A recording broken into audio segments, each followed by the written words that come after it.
Pemirsa,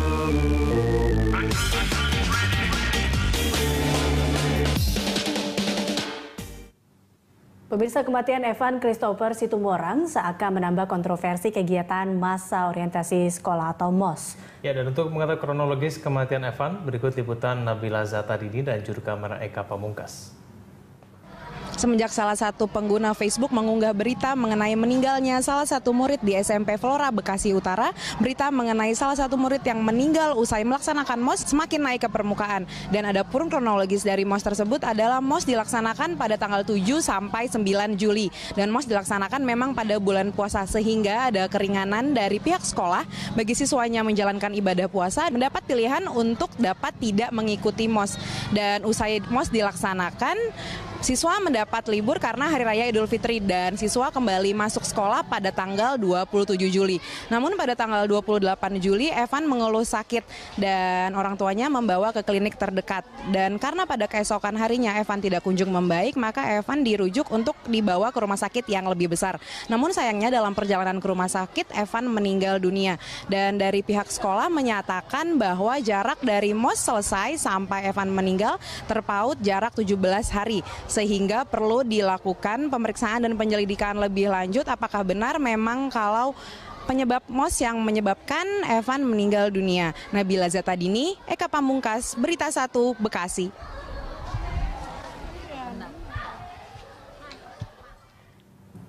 Ya, Anda kembali bersama kami dan kita masih membahas perlukah MOS ini diberlakukan lagi. Karena kita tahu Mas, ini kan sanksi selalu ada atau hukuman selalu ada setiap tahun, bahkan diingatkan terus. Tapi setiap tahun juga selalu saja ada korban terkait dengan masa orientasi siswa atau masa orientasi sekolah ini.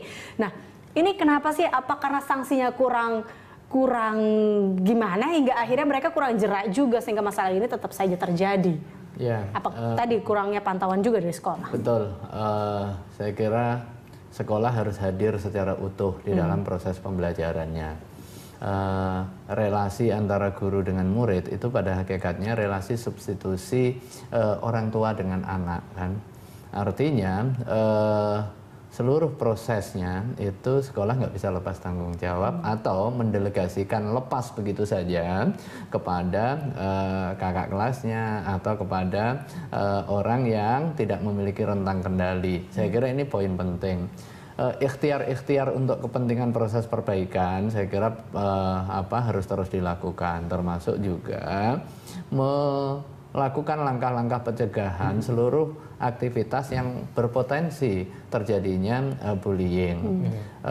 Harus dikembalikan, harus diingatkan sedari dini terhadap para pemangku kepentingan pendidikan untuk menegaskan tujuan utama pelaksanaan MOS itu adalah untuk mengakrabkan, untuk prakondisi, agar nanti pada saat penerimaan ilmu atau proses transfer of knowledge dan juga transfer of value itu berjalan secara optimal setelah ada pembentukan karakter bersama, mendekatkan hati, memahamkan lingkungan sekolah. Ini penting memang, menurut hemat saya tetap penting, akan tetapi memang tidak semua orang memiliki pemahaman yang sama. Dianggap ini sebagai kesempatan untuk prakondisinya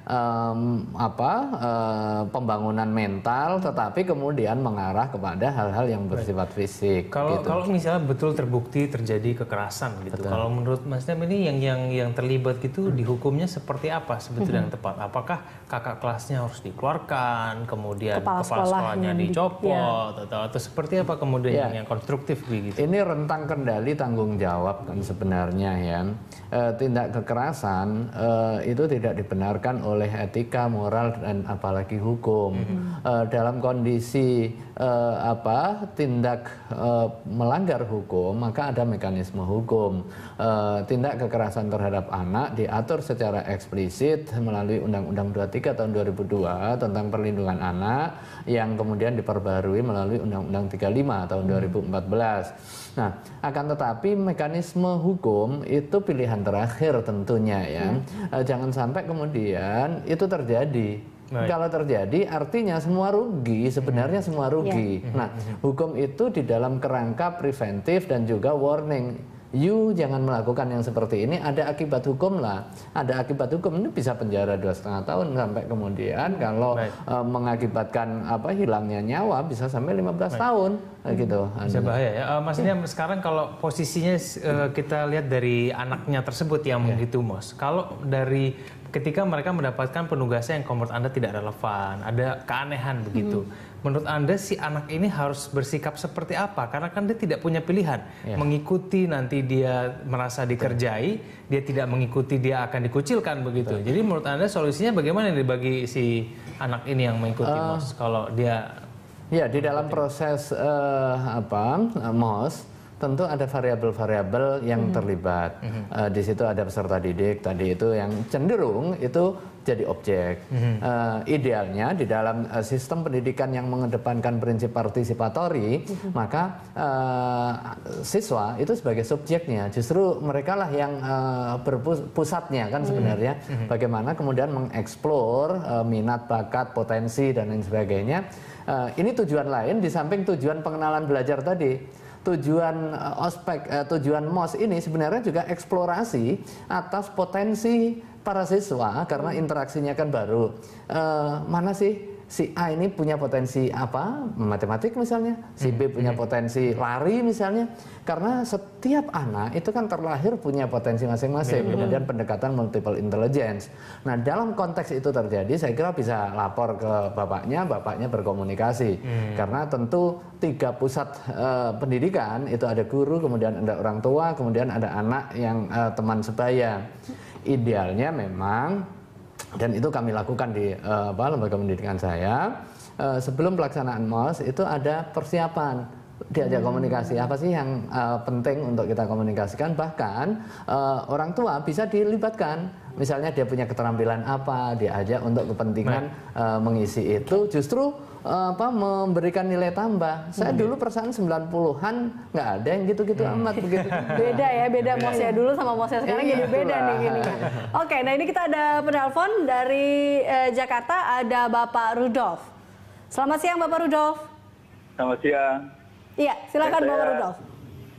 Kalau saya pribadi, saya sih setuju dengan adanya MOS, tapi dengan pengawasan sekolah dan orang tua. Karena yang saya alami sendiri, terlalu banyak positif yang saya terima saat saya masih sekolah SMA di dalam MOS.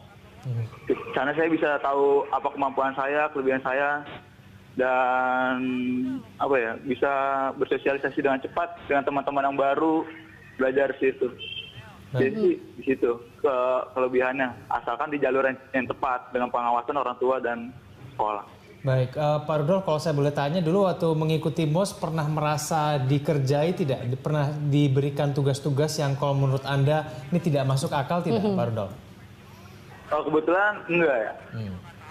Masih di dalam garis wajar dan saya merasa senang dan teman-teman juga senang sih untungnya, nggak ada masalah yang berlebihan, merasa berlebihan atau mendapat kekerasan atau gimana, atau intimidasi gitu.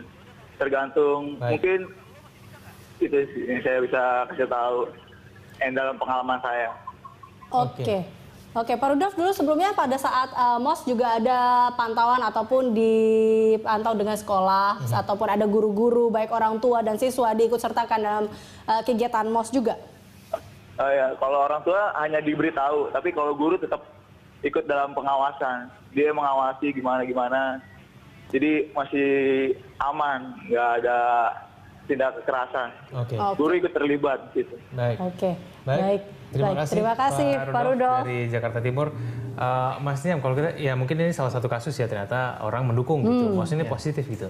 Tapi kemudian kalau untuk daerah-daerah lain mungkin yang kalau menurut Anda tadi masih ditemukan adanya pelanggaran. Nah, ini bagaimana kemudian bisa betul-betul menghilangkan sebuah kebiasaan ya mungkin, atau mungkin yang sudah terjadi bertahun-tahun itu betul-betul hilang. Nah, itu bagaimana? Ya, saya kira memang butuh terobosan.